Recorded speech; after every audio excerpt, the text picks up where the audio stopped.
Hello folks, welcome to the Age of Asparagus. In this video we're going to talk about a feature that's fairly unique to Krita, at least it has been, and that's the pop-up palette. Designed to increase productivity and save time of artists by providing quick access to some of the most frequently used tools and features in Krita.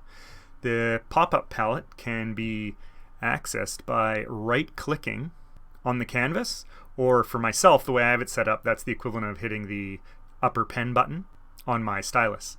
You'll see quite a bit here, so we're going to go through all of its little bits and pieces. To start, you have a color picker, the same as the advanced color selector that by default would show up in the top right, where you can select a hue around the outside ring, you can choose a saturation and a lightness to your color. Now, outside of that, you will also see a ring of your most recently used colors. So if I select a different color here, you'll see that that ring of that color history will start appearing there. It also shows over here, these little squares, is your color history in the advanced color selector.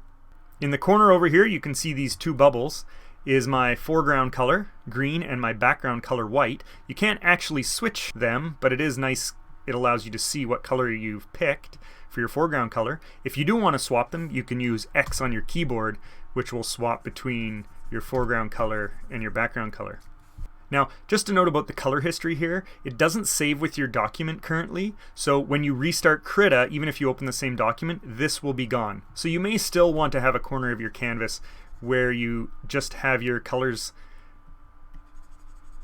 your own little custom palette off on the corner if you want, and then that way later on when you reopen Krita, you can get your color palette back again. Then to pick one of these colors, I can just hold down the control key and tap it, and that will become my new foreground color. You can adjust the zoom of your canvas with this slidey wheel down here, which is pretty nice. And if you want to reset your zoom, you can tap that button. You can rotate your canvas with this dial around the outside. There's no way to reset your rotation except for trying to guess it manually here on the pop-up palette. However, you can hit the number 5 on your keypad, or you can hit this little reset rotation button down here. So if I've rotated my canvas, I can hit that guy.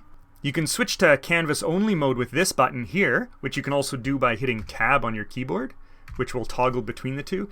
And this is where the pop-up palette becomes really nice, because now all your clutter's gone and you have most of the tools you want available to you right here. This button here will horizontally mirror your canvas. So if you're drawing something that you're hoping to be symmetrical or you want to be able to mirror, you can hit that button and it will give you the opportunity to mirror the canvas. This button here will clear your color history. The brushes you see here to start are the brushes that are tagged as my favorites, and it just has a cross section of brushes for new users to try out. You can go through. However, if you want to customize what brushes appear in the pop-up palette, you can do that by changing which tags are shown. So I can switch over to the pixel art brushes or the paint brushes or any other brushes you want. To customize this list, I'm going to hit this to toggle out of canvas only mode. And we can go over to the brush presets. And if we just clear the filter and show all, so let's say I want to change those in my favorites. I don't need this one, I can right click it, I can remove from the favorites tag. I'm just going to remove a couple here that maybe I don't use.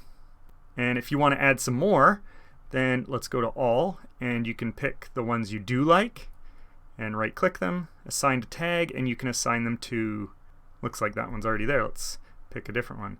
Assign to tag, and there we go, my favorites. If it's already on your favorites tag, it won't show up. And then if you right click again, now these new brushes are going to show up in your palette. Whoops, that's not the right one. Let's go to my favorites again. There we are, and you can see the new brushes I've recently added are now showing up.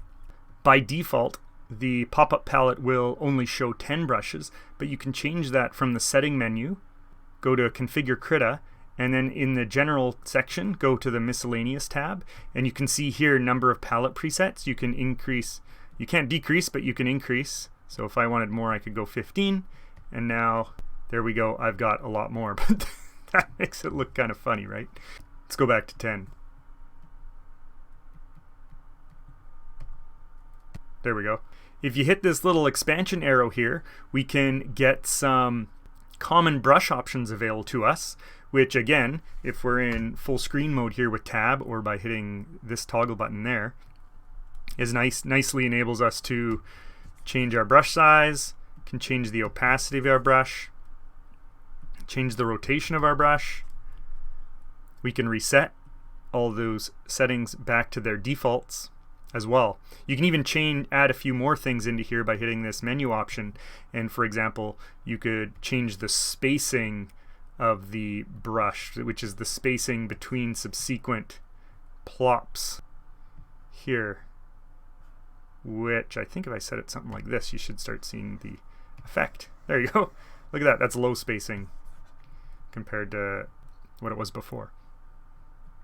So there's your quick summary of Krita's pop-up palette. The art I made does not appear to be as cool as the one that came out of my scribbles last time. I apologize for that.